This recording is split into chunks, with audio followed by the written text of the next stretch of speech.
विवाहित महिला की पहचान होती है कि उसके गले में मंगलसूत्र यहाँ तक लटका होता है, विवाहित पुरुष की भी पहचान होती है, उसकी गर्दन यहाँ तक लटकी होती है।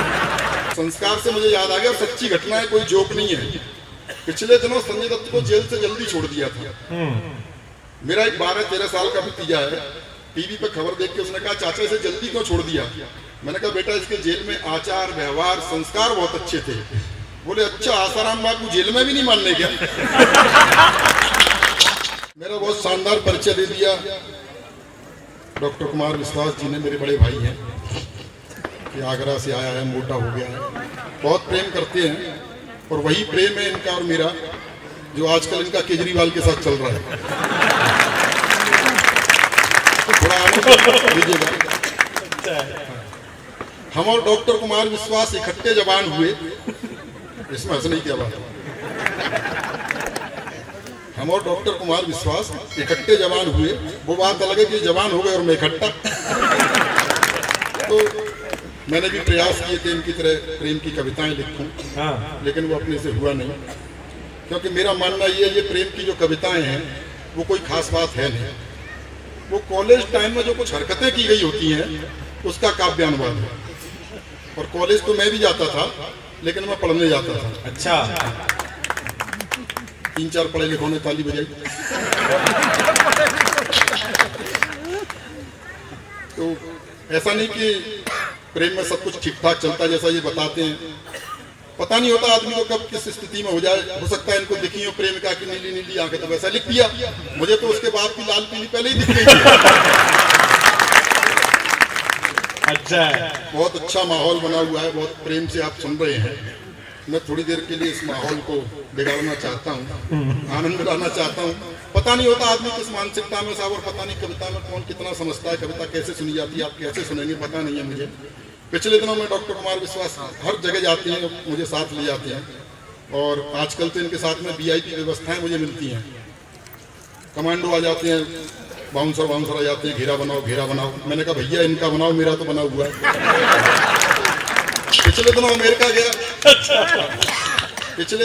गया, 14-15 घंटे की फ्लाइट है। मेरी बराबर की सीट पे एक सज्जन बैठे हुए थे, परिचय हुआ। मैंने कहा जी मैं कवि हूँ, कविताएं सुनाने के लिए जा रहा हूँ। मैंने उनसे पूछा, बोले जी मेरा कुछ व्यापार है, वहाँ कुछ पैसा फंसा हुआ है, उसे निकालने जा रहा हूँ। थोड़ी देर बाद जब बोर होने लगे तो बोले कवि जी कोई कविता सुनाइए। तो जैसे ही कविता के साथ उन्होंने कविता जोड़ा, मैं समझ गया कविता में कितना जानते होंगे। मैंने कहा रहने दीजिए, आप व्यापारी आदमी, आपका कविता से क्या लेना देना। तो जिद करने लगे, तो मैंने ट्रक से चुराया हुआ एक शेर उन्हें सुना दिया। अच्छा, कि हमें तो अपनों ने लूटा, गैरों में कहाँ दम था, मेरी कश्ती वहां डूबी जहां पानी बहुत कम था। तो वो रोने लग गए।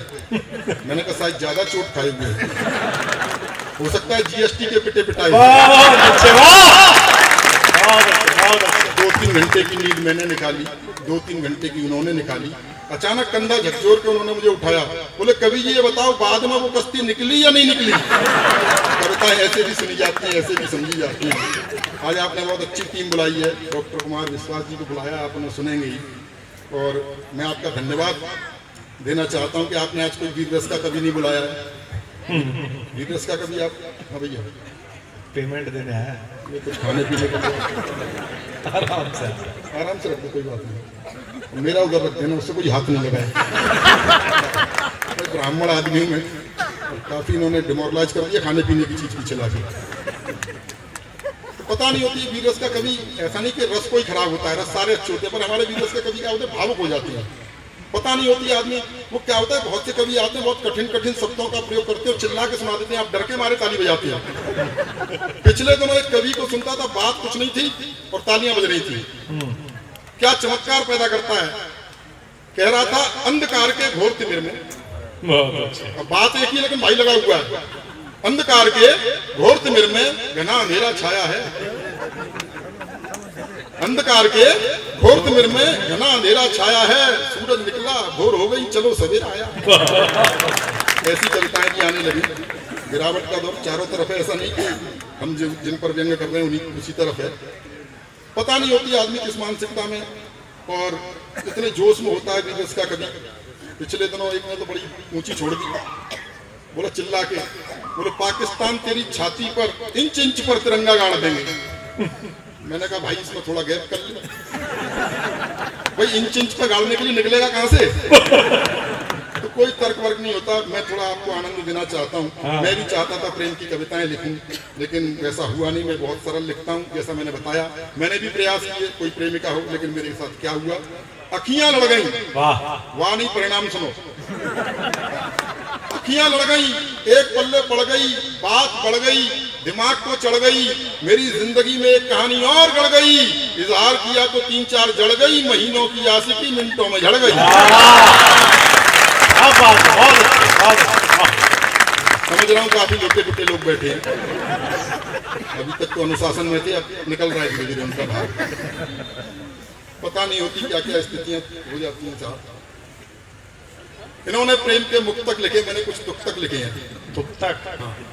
इन्होंने कहा मोहब्बत सिर्फ एहसासों की पावन सी कहानी है, कभी कबीरा दीवाना था, कभी मीरा दीवानी है। मैंने कहा करके देखो तब पता लगेगी होता क्या है।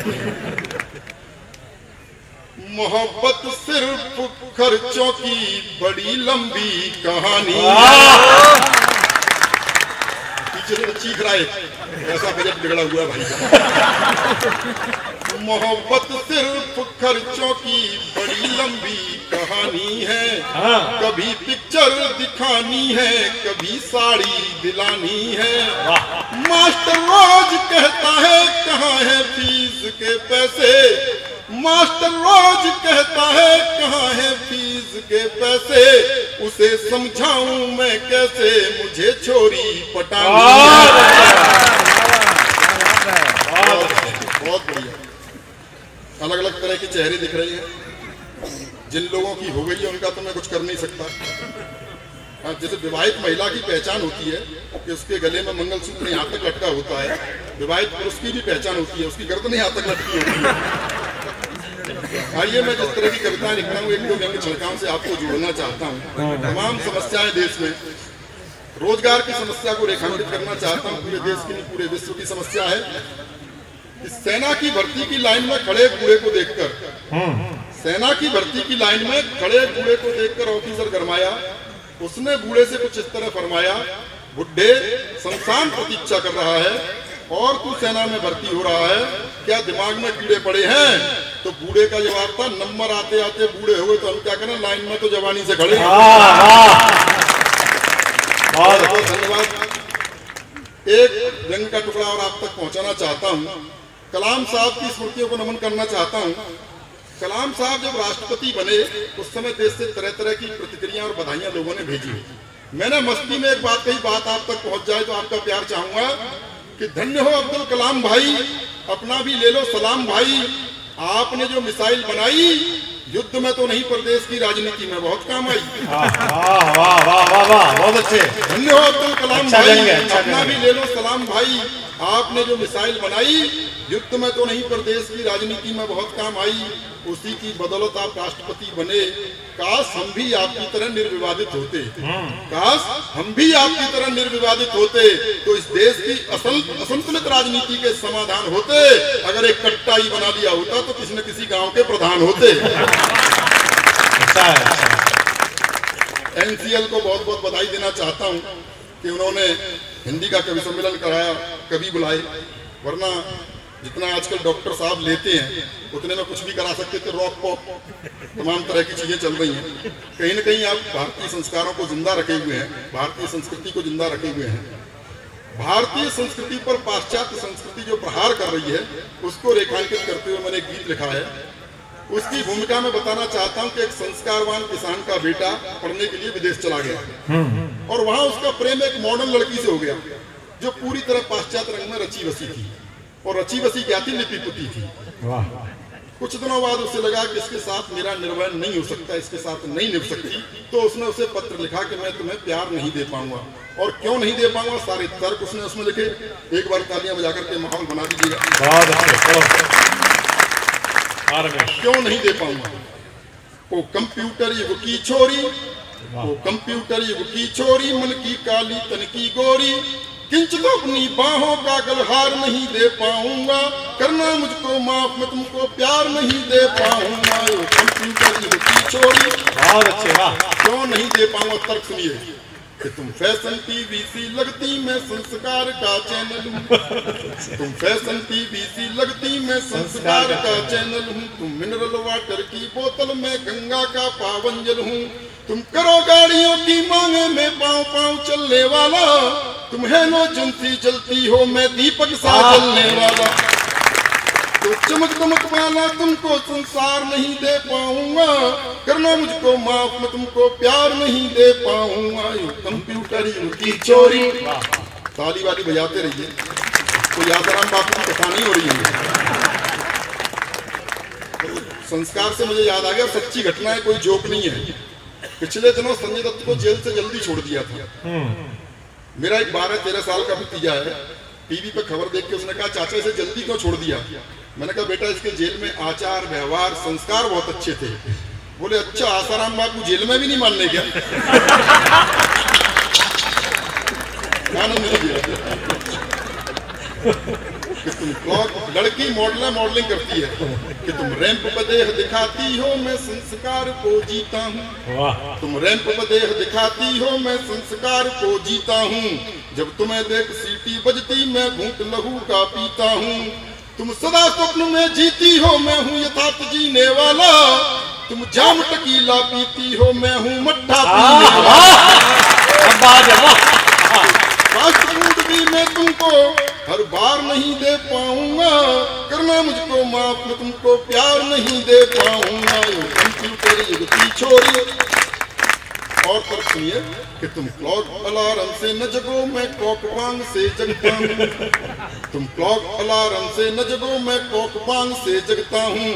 तुम डिस्को की धुन पर नाचो मैं राम नाम ही जपता हूँ। तुम डैडी को अब डैड कहो, अंग्रेजी की भी अंग्रेजी। तुम डैडी को अब डैड कहो मम्मी को मॉम बताती हो। तुम करवा चौथ भूल बैठी डे वैलेंटाइन मनाती हो। तो तुम्हें तुम्हारे सपनों का त्योहार नहीं दे पाऊंगा। करना मुझको माफ मैं तुमको प्यार नहीं दे पाऊंगा। कंप्यूटर की चोरी। बहुत अच्छे। कि तुम पॉप म्यूजिक सी बजती मैं बंसी की धुन का धुनिया। वाह। तुम पॉप म्यूजिक सी बजती मैं बंसी की धुन का धुनिया। मुझ पर डॉट फोन भी ना तुम पर इंटरनेटी दुनिया। तुम मोबाइल के मैसेज सी मैं पोस्ट कार्ड लिखने वाला। तुम टेडी बियर सी लगती मैं गुब्बारा उड़ने वाला। तुम भौतिकवादी सुख साधन संचार नहीं दे पाऊंगा। करना मुझको माफ मैं तुमको प्यार नहीं दे पाऊंगा। कंप्यूटर युग की चोरी। बहुत अच्छा रमेश, बहुत अच्छे। अंतिम मंद पढ़ता हूँ और इसमें कुछ प्रतीक राजनीति से है। कवियों का साहित्यकारों का किसी भी राजनीतिक दल से कुछ लेना देना होता नहीं है। मस्ती में लिखा है, मस्ती में सुन लीजिएगा। और मैंने तो ये कविता उन लोगों के सामने भी सुनाई जिनके इसमें नाम आए हैं। इसमें मैं उत्तर प्रदेश से आता हूँ। हमारे यहाँ तो नेता बड़े कमाल के हुए हैं साहब। मुलायम सिंह जी ने एक बयान दिया था, काफी चर्चा में रहा था कि लड़कों से गलती हो ही जाती है। बाद में नारायण दत्त तिवारी जी ने माथा कूट लिया, गलती से लड़के हो जाते हैं। उन विसंगतियां हम की रहे हैं। अंतिम पंक्ति सुनिए आनंद के साथ। और इसमें जो अंतिम नाम आए उन्हें प्रणाम कर लीजिएगा क्योंकि वो हमारे कुनबे से भी थे। कि मैं धरती पुत्र मुलायम सा तुम हो कठोर माया जैसी। वाह। मैं धरती पुत्र मुलायम सा तुम हो कठोर माया जैसी। मैं सिंह गर्जना वाला हूँ तुम हथनी की काया जैसी। तुम सब कुछ अपना हार चुकी मैं जीता हुआ जुआरी हूँ। तुम सब कुछ अपना हार चुकी मैं जीता हुआ जुआरी हूँ। तुम इटली की रानी जैसी मैं देसी अटल बिहारी हूँ। तो तुमको अपने जीवन की सरकार नहीं दे पाऊंगा। करना मुझको माफ मैं तुमको प्यार नहीं दे पाऊंगा। वाह, एक बार जोरदार तालियां रमेश मुस्कान के लिए। वाह।